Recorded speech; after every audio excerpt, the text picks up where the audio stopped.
See, it's said the toughest question in the world is who am I or who are you? See, when you answer this question, you generally spell out your name. My name is so and so. I'm a doctor, I'm an engineer, whatever. But then what exactly are you in terms of personality is something which is unknown to most of us. So today in this session I'm trying to clarify, make you understand yourself. So today's session is an inward journey where you're trying to explore yourself, trying to understand what you are. This will be a mysterious but interesting journey. So I'm going to introduce something called Joe Harry window to you. Joe and Harry are two sociologists who did extensive research on understanding the personality or understanding oneself. So I just scribbled something on a piece of paper to make things clear to you so that we can learn while I scribble. So the commentary would continue while I'm drawing it out. There's a new experiment that we are doing. Let's see if we'll succeed. Okay. So this particular psychographic exercise is called Johari window. Okay. So what you do is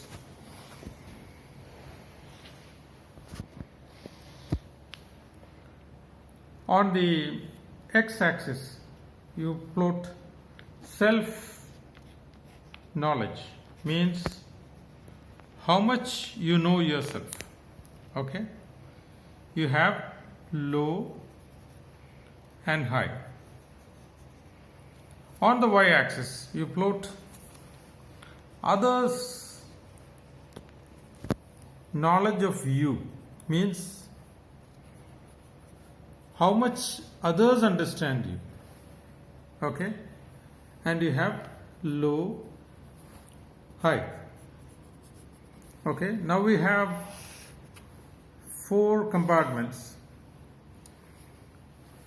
This is a low, low, both low. You have a low, high here. You have a high, low here, and then you have a high, high here. Okay. Now low, low means you don't understand yourself. Your self-knowledge is limited. You don't know what your capabilities are, what you are. So your self-knowledge is low. Similarly, others hardly know anything about you. Others hardly know anything about you. So both your self-knowledge as well as others' understanding of you are low. Both are low, low. This compartment is called double blind. Double blind. Now next compartment, your self-knowledge. You know yourself pretty well. Self-knowledge is high. But others hardly understand you. Others do not know you. You know yourself, but others do not know you. This compartment, let's call it facade. Facade. In the next compartment, your self-knowledge is low. You don't know yourself, but others understand you well. Others' knowledge of you is high. So this compartment, let's call it arena. And finally, both compartments. The self-knowledge is high, others know you pretty well. High, high. Let's call this open, open. So now let's start with the analysis. Okay. In the open, open compartment, where you know your capabilities and others know your capabilities equally well, your chance of success is pretty high. See, these are cases where, see, a classic case in point is Barack Obama. He knows his capabilities, he knows his limitations. All Americans know him pretty well. He is an open personality. That is why he had a humongous success, enormous success as president. Now, let's take the case of the present incumbent in the position of US president. Here, what has happened is his self-knowledge is high, but others know little of him, or others think low of him. So he belongs to the compartment Fazad. He is in the compartment Fazad. Donald Trump is in the compartment Fazad. He has a high self-impression, but others know him little, and they have a low impression about him. So in this compartment, your chance of success is very limited. Moving on to the next compartment, that is high-low.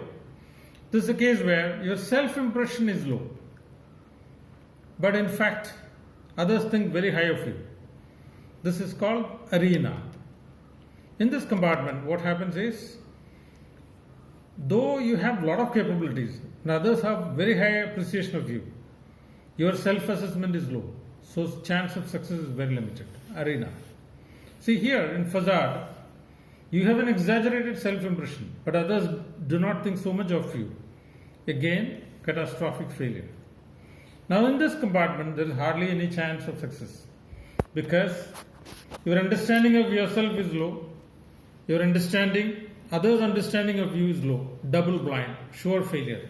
This is a sure failure compartment. Now let me clarify one thing. This high do not mean that you have very high capabilities and others understand that you have high capabilities. May not be the case. See, the people in open, even if they have very limited capabilities, would succeed because they understand what their limits are. Others understand what their limits are. And since their self-knowledge is comparable to what others think of them, they would operate in that segment and succeed enormously well. You would have seen a lot of actors who hardly look like heroes. They don't have the stature, they don't have the baritone voice of a hero, but they succeed because they understand themselves pretty well and people accept them as they are and they are hugely successful. So please note, when you are open, it is not as if these two highs do not mean that you have high capabilities and others think that you have high capabilities. It simply means that you have a high understanding of yourself and others also have a high understanding of you. Even if your capabilities are low, when your understanding of yourself is near complete and when others also understand you exactly as you think of yourself, your chance of success is rather high. Open. So back to you. So what is the conclusion? So to conclude Johari window, if you want to succeed in life, you must understand exactly what you can and what you cannot, or your self-knowledge should be more or less correct. Not only that, you are so transparent, you are so forthcoming that others also have a same understanding of you. If your self-knowledge is low and others' understanding of you is high, chance of failure. Your self-knowledge is high, others' knowledge of you is low, chance of failure. Both are low. Self-knowledge is low, others' knowledge of you is low, sure failure.